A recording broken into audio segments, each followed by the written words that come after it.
Okay, I think we're doing the things now. Yeah, okay, you can hear us. Okay, well the question on the table is currently down here. Can I zoom in on that? Yeah, I can. Okay. So down here you have all these errors. Right now we're in the console tab. So all these tabs up here give you kind of different information about the page that you're on. Sources, this is mostly like where, I believe it's where it's pulling in code from different places, and these are the locations of those places. Network, if I refresh, this is going to populate with, so there's a line there, get this. Okay, there they are. So down here you have these requests. What is this? Okay, so placeholder HTML, you can see the full, as I hover over it, it pops out there. It gives you kind of a full-on location of where this is at. So this is toolbar, Chrome to light, or PNG. So this is a picture. Some JavaScript. This is some JavaScript. You can tell because it has the extension .js. And we'll talk a little bit more today about what JS and what HTML are. Okay, placeholder .html. So when you go to the network tab here, it's going to tell you all the requests that were run. We might get into today about requests and how they work and why they work the way they do. So we have all these different tabs up here. We're not going to really worry about too many of them. We just want to kind of take a look at elements here. Console, you use this when you're having problems getting things to work on your website. Okay, so here we have some errors. It failed to load resource, error blocked by client. Over here on the right, async ads generate to, okay. So this one here, I can tell you this is an advertisement. And I have some ad blocking. So I'm actively blocking these requests because I don't want ads. So this is you. You are the client. I am the client. Case. Yes. Okay. Well, the browser is the client, and it's installed on my system. But let's. Did you take a look at any of this stuff? Yeah. Yeah. Okay. I mean, I looked through all this stuff, all those tabs, and didn't know what I was looking at. Yep. But I looked at I was gonna ask also on network if you, what is that? Like it records it. Stop recording network log. Does that mean it's showing what you are doing? So there's a bunch of stuff that just went by there. And that, I mean, it's probably not a big deal, nor does it matter, but those are just some of the questions that I came up with. Or like weird stuff that I didn't know what was going on, that usually recording means it's yeah, yeah. Stop recording.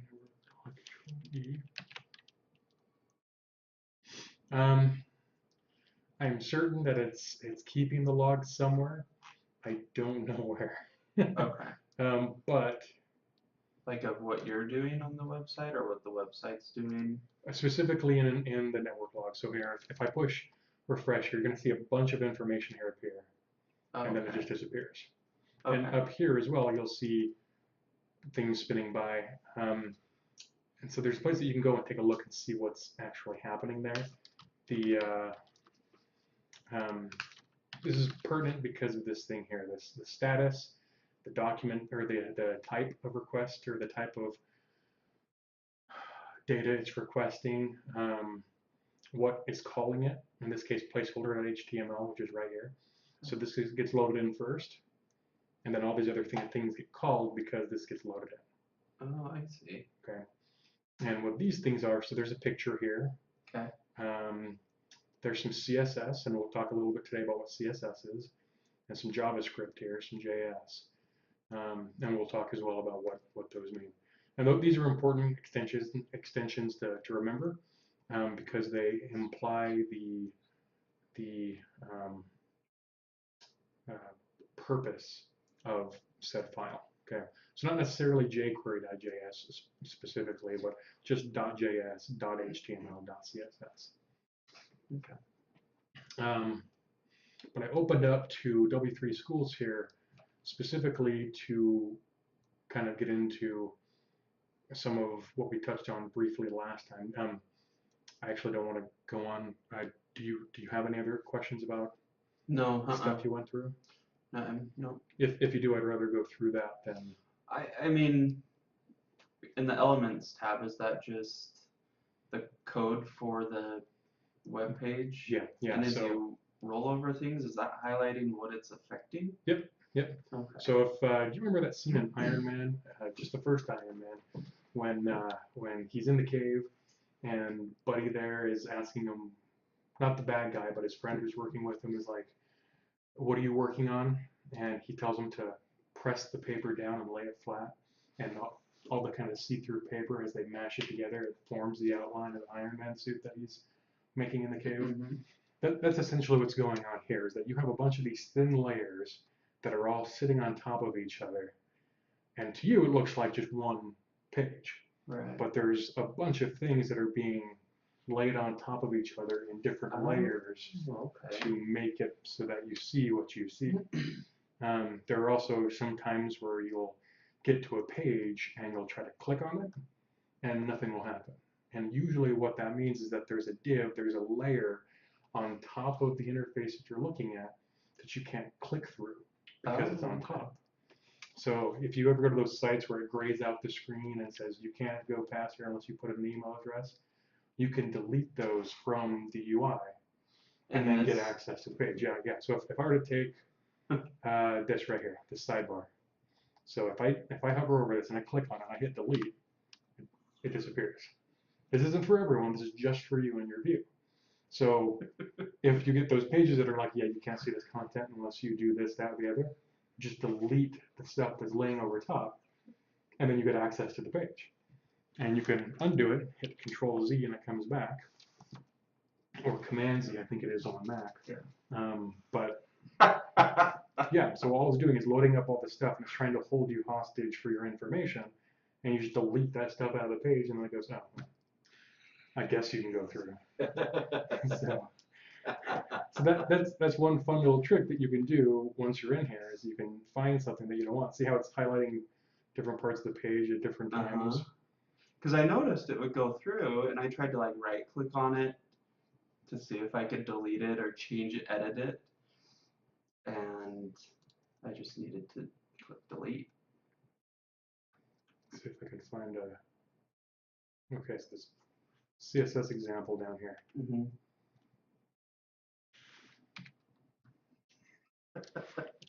See, and then gets rid of it when you get the stuff underneath.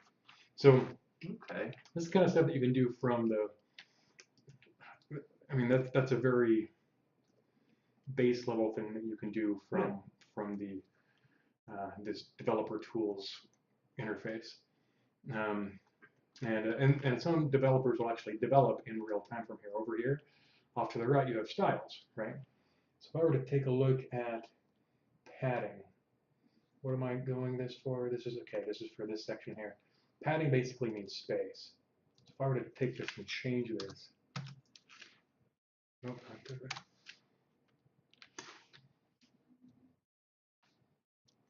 Yeah. Did it actually change anything?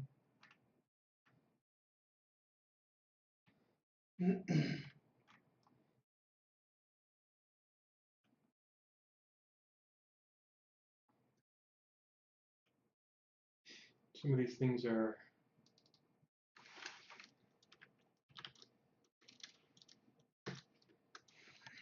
Okay.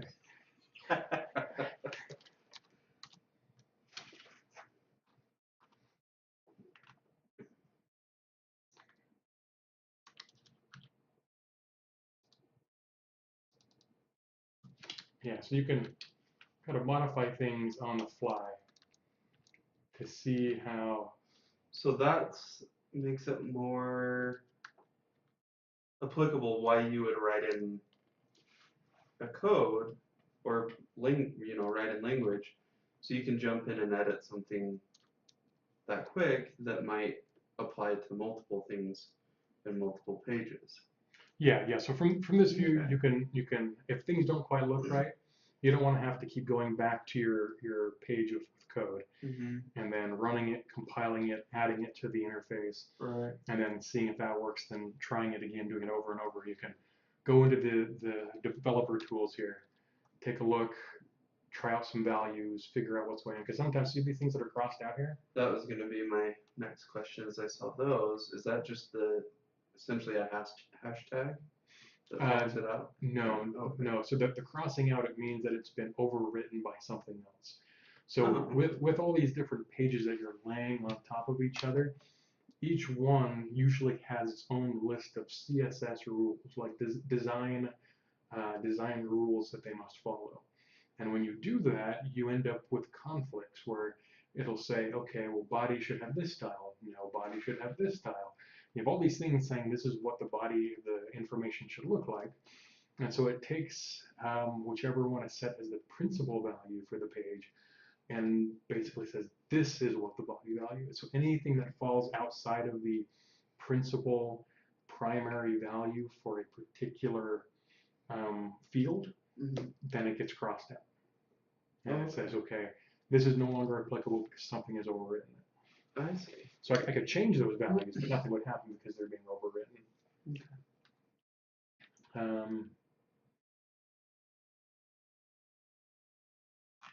Interesting. Yeah. So that's more like web page development? It could be design or web it could design, be sorry. development. Yeah. Web design. So web design is generally just kind of how things look. How things behave, though, is more development style. Oh, okay.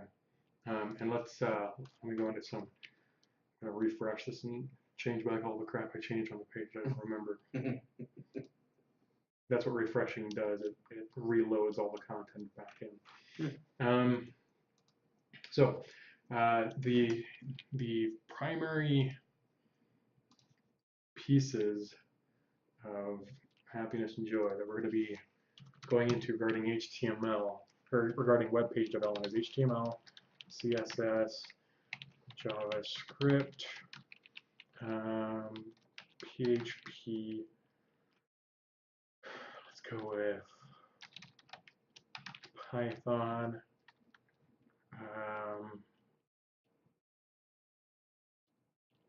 Yeah, actually, I'm gonna get rid of Python.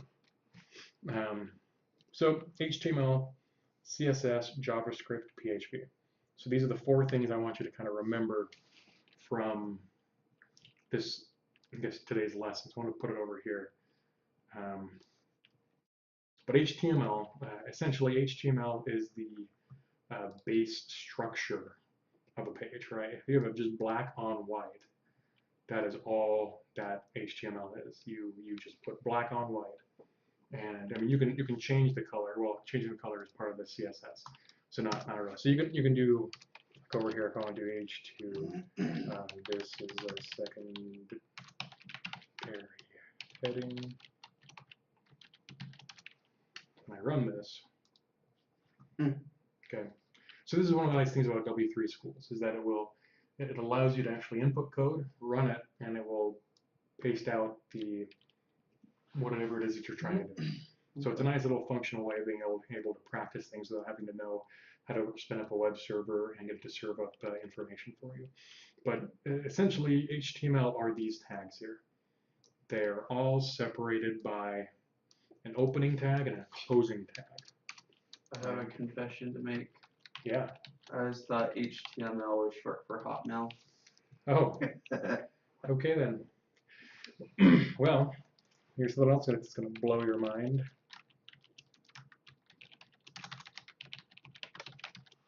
These two are not the same thing.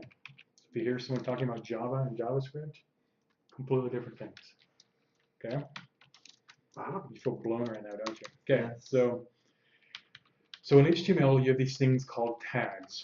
Okay, and I just put tag in here because I mean that's just the name of it.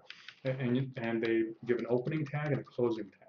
The closing tag is defined by the slash before the word, in between the greater than less than sign. Okay, and in between those tags is where you put, or inside the tags and in between the tags is where you put information, which is going to define the line of code that you're talking about. So up here, you have this H1. H1 is a header. It's the biggest header you can get, and that's what this is. Then I have H2, and that's this one. And you can do H2 or H1 through H6, where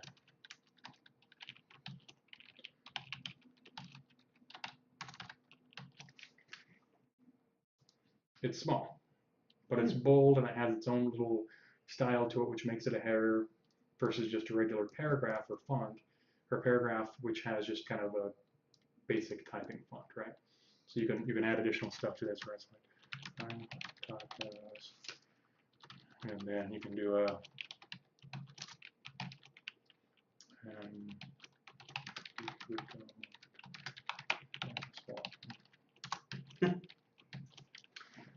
let's see if it likes that.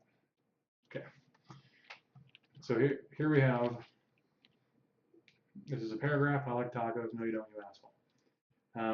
Just by modifying the HTML, you can add additional content to the page. And this really is just structural content from external perspective. Like to go from this to this is a kind of a big step. Okay. And here you can see they're talking about HTML, CSS, JavaScript. I was tempted to pull out PHP because PHP is a little bit different. So yeah, HTML basically gives you the foundation of the information that you're looking for to put on the website. Like you have things called information-based websites, which are basically just HTML and CSS. So you have the information, and then you have a way to make it look pretty, right? So information-based.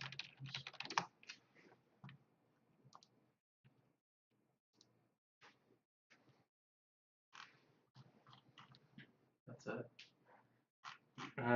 Nope, this is a terrible example. No, not that one.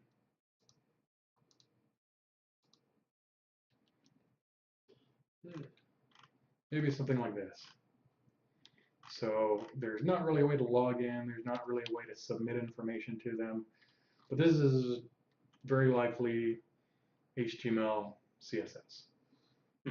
So you have the information, you have a way to make it pretty, you can click on things and it will take you to other parts of the page, and you can look. That's basically what it is. You can look and read and it looks pretty. That's what an informational based website is kind of all about. So you can do that with HTML and CSS. Now JavaScript comes into play when you want it to do something. When you want the ability for your user to interact with the website and actually change their experience based off of their input. Whereas an information-based website is everyone gets the same experience whether you choose to interact with them that way or not.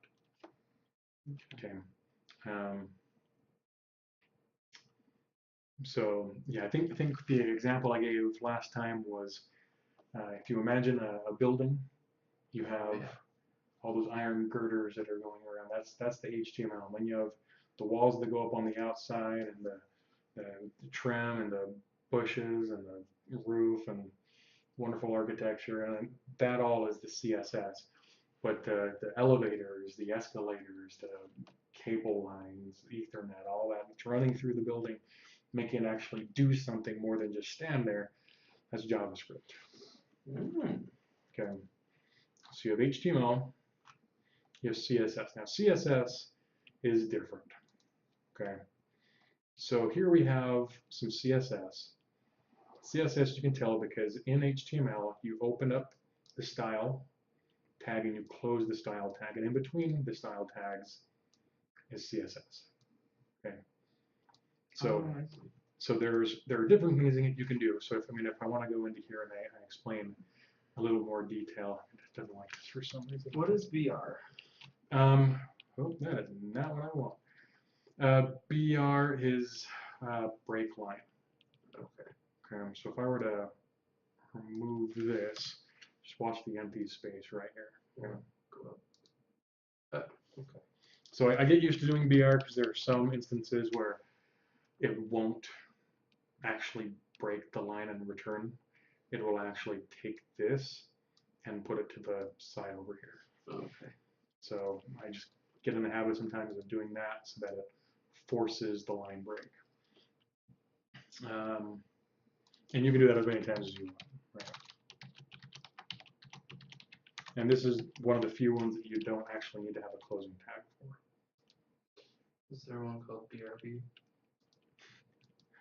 Let's find out. Oh my gosh, really? No, I guess not. There are some instances where you can create your own tag, and you can have it part of your library. So you can, if you have special functionality you want that tag to be able to do, you can add that yourself. Do you have to define it? Yeah, somewhere else. Okay.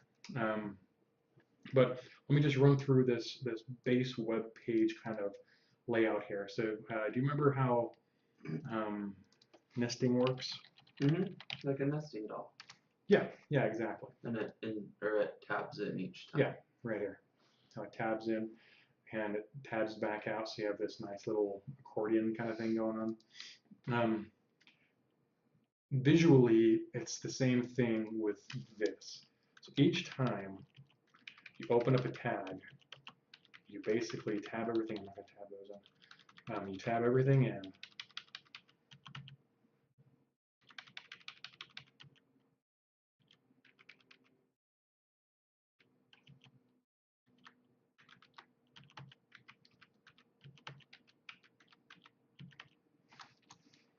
Okay. So here you have HTML, and then HTML hasn't closed out yet, so you go down a layer and it nests in, and you have head. Head is basically the top of the page, all the pre-information that you need to load in before the actual content of the page. This is where you'd put things like JavaScript, and you're saying, hey, the rest of this page is going to have some functionality. It's going to do something. Before it tries to load in, I need to import these libraries so it can use those. So you'll have pages that will have the head here. Oh. And it will import libraries by pointing out where they are, right here. You have script, source, and source is basically the HTML version of saying import library. So you have script source, and here's this Google Analytics.com analytics.js. Here's some JavaScript. So it's importing this JavaScript to be run on the page. So in head here, you have all these different things that the page needs to have before the actual body of information gets loaded in. That's not it. Here we go. So nests into head. Head is where you do all that. Style is included in there. Now in these kinds of pages, you'll see things like it'll just point to a .css file, like right here. You'll have a link to a style sheet, and it's .css, but you don't see any kind of like those curly braces anywhere, right? Like here, you have these curly braces that are everywhere. Oh, okay. But you don't see them here. Okay. What? The reason why is because these visual changes, there's so many of them that they do, so many rules they put out there that instead of putting them on the page, they put them into a file right here, w3.css. Oh. Actually, can I?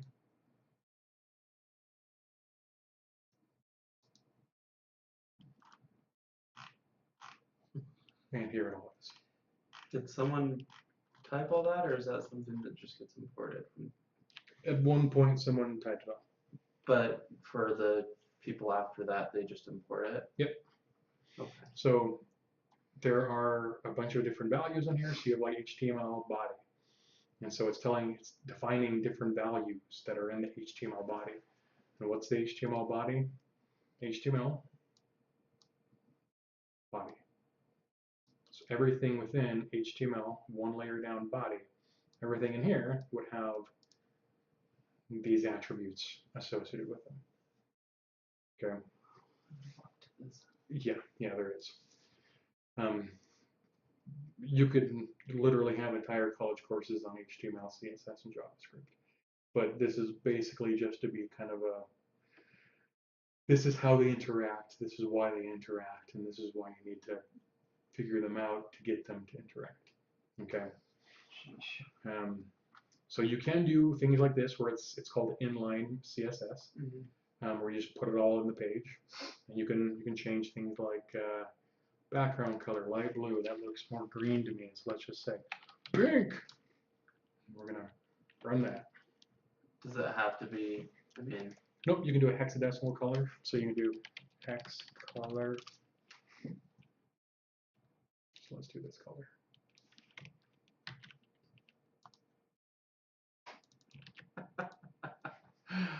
What? Yeah, yeah. So on a like a color wheel, I guess, on this color thing here, see the value changing? Right, right. So you have these different hex values for all these colors. So if you want to find the exact shade that you want, like, yeah, when I pee this morning, it was that exact color. So I'm going to show that to the doctor so he knows exactly what I'm talking about. Then yeah, you run in and go, okay, that is the color of my piss. Like I held it up and I compared it. That's the exact color, and there were pieces of corn. And no, I'm not talking about shit. It was really my piss. So that's some of the stuff that you can do with kind of CSS on the page. So first you have just words, and now you have visual changes. So here you have text align as center. So we want the title here, H1. Okay, H1, which down here is H1. So it categorizes the tag, the HTML tag, without the brackets on either side, without these greater than, less than. So in the HTML you say, or in the CSS you say, okay, for the H1 tag in HTML, give it color white, text align right. So if I run this, now it moves off to the right. And you can do here for P, for paragraph, font family Verdana, font size 20 pixels. You can change that to something else if you want. And this is a paragraph. Okay. So you're just playing around with how the page is set up to get it to the exact look that you want. And that's what HTML and CSS are. That's really all that they are. Is one thing that's information based, one thing to make it look pretty. Okay? Like if you imagine your resume, you take your resume, if you were to just vomit out all the information about yourself onto a page and not worry about punctuation, you would have a solid block of text and it would have all the information there, but no one's going to want to read that, right? So when you go into Word and you worry about things like right align and center align and doing bullet points, making sure the spacing is right, all of that extra stuff, that's the CSS. Okay, that's you're trying to make it look as appealing as possible and as inviting to look at as you can. And that's what the point of the CSS is. And I know you only got a couple more minutes, so I'm going to briefly touch on JavaScript. And next time, we'll go into quite a bit more depth about HTML. And I'll give you some HTML homework, and I'll have you write me a page that has a bunch of HTML stuff in there. And it's really just going in here, trying it yourself, and... Is there one that has more, so you can like edit more so than adding it? Because I mean, I wouldn't know to put that there's 6 headers. I wouldn't know. Yeah. So there are. So you can learn HTML, and there are tags, right? So if we go down to, is there an actual page of all the tags?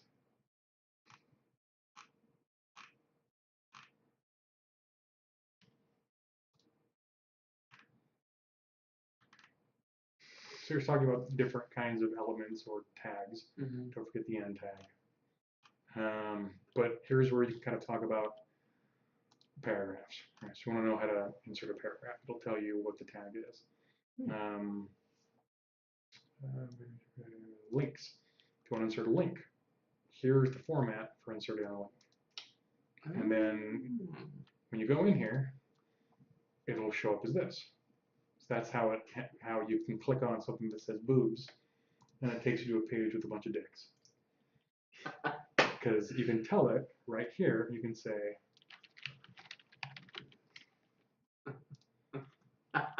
so now I didn't change the location it's going to. You just click on boobs, and it's like, oh well, crap, clickbait, right? So yeah, in W3 schools, and I'll send you this. I found this last night. Oh, okay. Yeah, but please, yeah. Yeah, and things like iframes. These are fun, but you can go through and take a look at all these different things, and you can also type in HTML tag list. And for something like this, right, you have or to do. I think I actually need a protocol.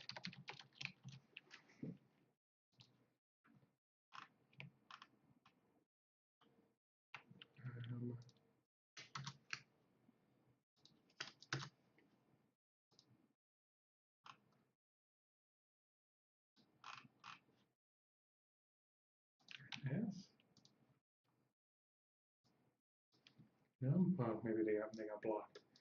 Let's do.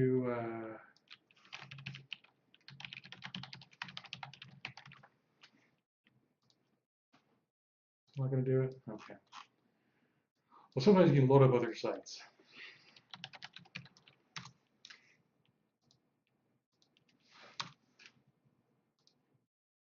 Must be doing something wrong. But you could load up a different site inside of another site, and that's where you get into things like attacks. That's right, like concepting.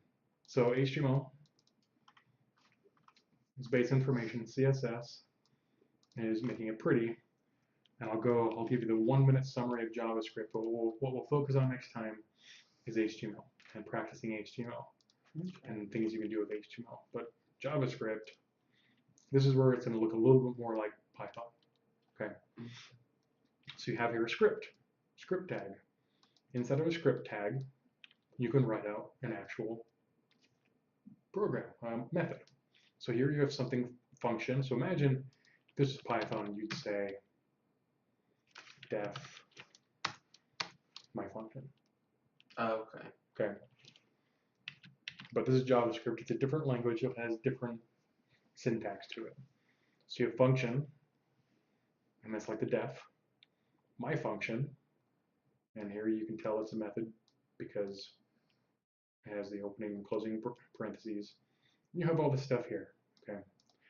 And what this is basically doing is it's creating a variable called x.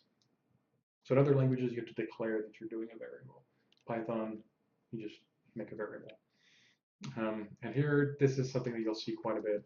Document dot something, and usually these are self-explanatory. So you're getting an element by an ID. An element is one of these. This is the opening tag and the closing tag of an element. So you remember in the not this one. Where are you? This elements. Oh, yeah. The elements tab is showing all the elements on the page. Okay. So you're getting element by ID. So here's this.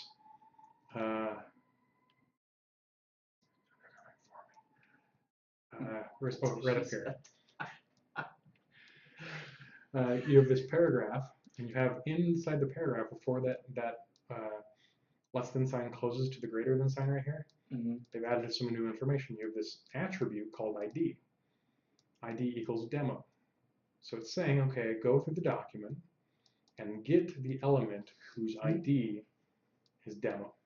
So it's saying, okay, for just this element, do the following. You're going to change the font size to 25 pixels. So it's going to get bigger, and it's going to turn red. And that happens. Down here, you have button on click. Okay, so when you click, these are all JavaScript functions. So like you know how you did print in Python, the print was automatically included in the library. So onClick is just something that's there. I assume the red is both the red things, right? OnClick and ID. Yes, yes. They're predefined things that you can use to your advantage.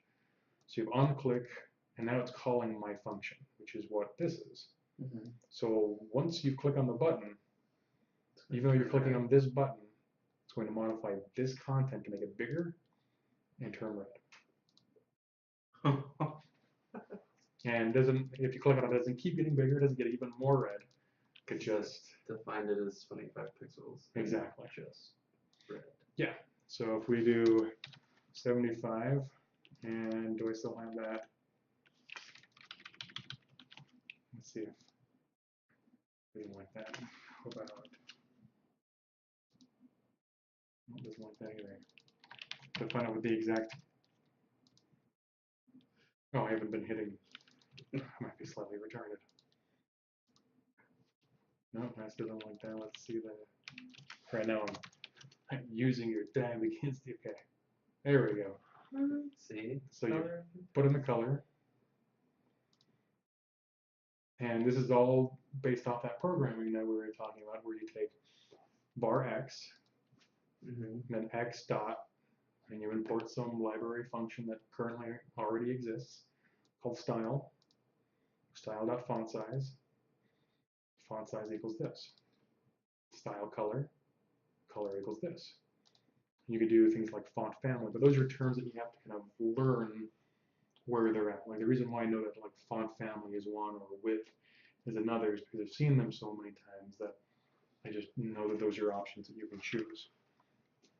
So that's essentially what JavaScript is. It makes the experience for the user different depending on how they interact with the website, which is where you can get into a lot of fun.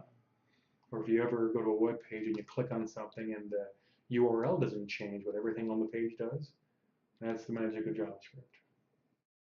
Okay. So that's very briefly what today's lesson is.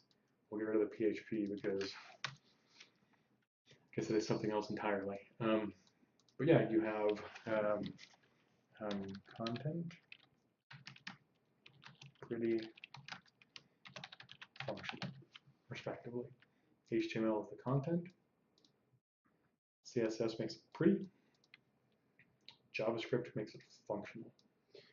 With a web page, would one group do this, and one group do this, and one group do this, or one person does all this?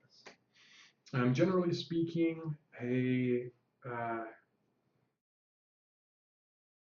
depends on where you go, but generally speaking, you have a designer who will do this. Okay. And then you'll have a developer who does this and the back-end stuff, more of the back-end stuff. So, yeah, I won't go into all the other back-end stuff. That's basically just where they connect and meet. Okay. Do you got any, I guess, any questions? So many. I know. I'm so sorry. No, you're good. So what? Until you got to JavaScript, I was actually feeling good. Okay. And then you got to JavaScript, and it's just. Okay. Which is fine because I at least get the first two. I mean, that's better than I would have a couple months ago. And honestly, there's so much that goes into JavaScript. Yeah. That I should know it. Well, we need to know it. We need to be able to make sure that you are comfortable with this, not necessarily in being able to do it, but in understanding what's going on and why. And then we can kind of move on, because from JavaScript, a bunch of other creatures were born that are incredibly useful, but are far more complicated. And by far more, I just mean that if you imagine pages of this, and I do mean pages upon pages upon pages of this. Yeah. So, well, good luck. See ya. yeah. So it's a information heavy language, but anything that you're trying to do, there's a very high chance someone else has figured out how to do it. You just need to find the right library, import it, and then call the function that you need to. Actually, writing out your functions may not necessarily be needed unless you're doing something very strange or unique. And some people prefer to write their own because they know exactly what's going into them and they feel comfortable enough having it move in later. I can tell you that I had to write all my own for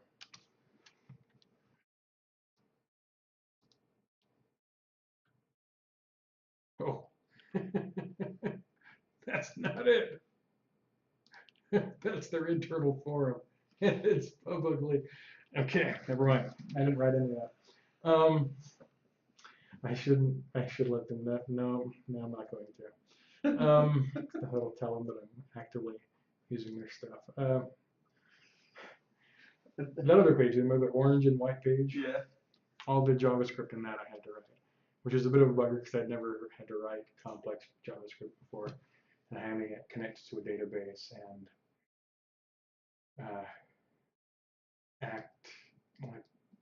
connect to different libraries. I mean, I kind of want to. I don't want forms. Can I just okay? Mm-hmm. So this stuff here, it's gonna take a second for the page to load in. By a second, I mean maybe 30 seconds. Here we go. So this is JavaScript. Okay.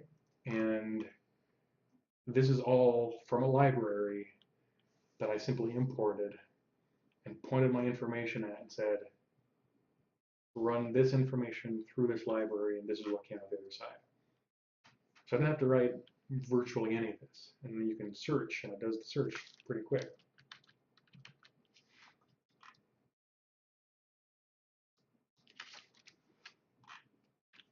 But and this is in a database with like, probably right now, tens of thousands of lines of code that is actively querying to do all this. So this is the joy of JavaScript once you figure it out, is you can just find the library that you want, put your information through it, and it spits out what you're wanting. Wow. So we'll wrap it up there. But just if you have time, go and visit W3 Schools. Go into their HTML home tutorial. Not HTML5. Dear sweet baby Jeebus, don't go into HTML5. Go into HTML if they offer it.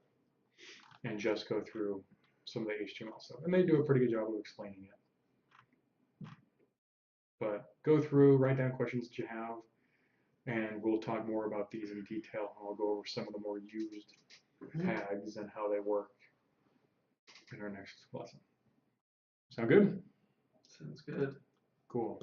This is a 45-minute recording of a 30-minute lesson. So until next time, stay moist, my friends. Wait.